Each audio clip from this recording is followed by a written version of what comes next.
ಈ ಒಂದು KCP ರೋಡ್ನಲ್ಲಿ ಆಗ್ತಿರೋದಕ್ಕೆ ಅನಾಹುತ ಇವತ್ತು ಅಧಿಕಾರಿಗಳೇ ಅಂತ ನೇರವಾಗಿ ಹೊಣೆ ಮಾಡಬೇಕಾಗುತ್ತೆ. ಯಾಕೆಂದರೆ ಇವತ್ತು 8 ಸರಿ ನಾವು ಇದು ಸೇರಿದ್ರೆ ಅಲ್ಲೇ 3ನೇ ಸರಿ ಲಾರಿ ಬಿದ್ದಿದೆ. ಇಷ್ಟು ಬಿದ್ದರೂ ಕೂಡ ಇಲ್ಲೊಂದು ರೋಡಿಗೆ ರಿಫ್ಲೆಕ್ಟ್ ಲೈಟ್ ಆಗಲಿ ಇನ್ನೊಂದಾಗಲಿ ಅಳವಡಿಸ್ದಲ್ಲೇ ಇವತ್ತು ಅನಾಹುತಕ್ಕೆ ಮಾಡ್ತಿದ್ದಾರೆ. ಜೊತೆಗೆ ಇಲ್ಲಿ ಅಕ್ಕಪಕ್ಕ ಏನು ಮನೆಗಳಿದಾವೋ ಅವ್ರು ನೆಮ್ಮದಿಯಾಗಿ ನಿದ್ದೆ ಮಾಡೋಕ್ಕಾಗ್ತಾಯಿಲ್ಲ. ನಾವು 8 ಸರಿ ಗಮನಕ್ಕೆ ತಂದ್ರೂ ಯಾರು ಇದ್ರ ಬಗ್ಗೆ ಕ್ರಮ ತಗೊಂಡಲ್ಲೇ ಹೋಗ್ತಾ ಇರ್ತಾರೆ. ಜೊತೆಗೆ ಜನಕ್ಕೆ ಭಾಳ ಅಪಾಯ ಆಗಿದೆ ಇಲ್ಲಿ ಅಕ್ಕಪಕ್ಕದಾಗಿರೋರಿಗೆ. ಆಮೇಲೆ ಯಾರೇ ಡ್ರೈವಿಂಗ್ನವ್ರು ಬಂದ್ರೂ ಇದು ಡಿವೈಡರ್ ಯಾರಿಗೂ ಕಾಣ್ತಾ ಇಲ್ಲ. ಹಾಗಾಗಿ ಏನು ಅಧಿಕಾರಿಗಳು ನಿರ್ಲಕ್ಷ್ಯ ಮಾಡ್ತಿದ್ದಾರೋ ಇದು ಇವತ್ತು ಮುಂದೆ ಪ್ರಾಣ ಕಳೀತಕ್ಕಂಥ ಒಂದು ಅಪಾಯಕ್ಕೆ ಹೋಗ್ತಿದೆ. ಹಾಗಾಗಿ ನಾವು ಕೂಡ ಇವತ್ತು ಜನ ಇಲ್ಲಿರೋರು ಕೂಡ ಎಲ್ಲರೂ ಏನಿವತ್ತು ಗ್ರಾಮಸ್ಥರು ಕೂಡ ಗಲಾಟೆ ಮಾಡ್ತಿದ್ದಾರೆ. ಹಾಗಾಗಿ ತಾವು ಡ್ರೈವರ್ ತಪ್ಪಲ್ಲ, ಇಲ್ಲಿ ತಪ್ಪೇನಿಲ್ಲ, ಬರೇ ರೋಡಿಂದ ಪ್ರಾಬ್ಲಮ್.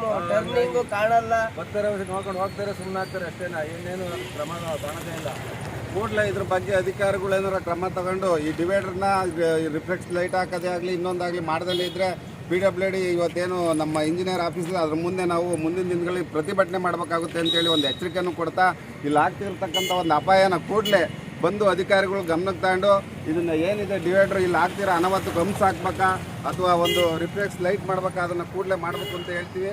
ಇದೇನಾರ ಮಾಡಲಿಲ್ಲ ಅಂದರೆ ನಾವೇ ಖುದ್ದಾಗಿ ಬಂದು ಪ್ರತಿಭಟನೆ ಮಾಡಬೇಕಾಗುತ್ತೆ ಅಂತ ಒಂದು ಹೇಳಿಕೆನೂ ಕೂಡ ನಾವು ಮಾಡ್ತಾ ಇದ್ವಿ.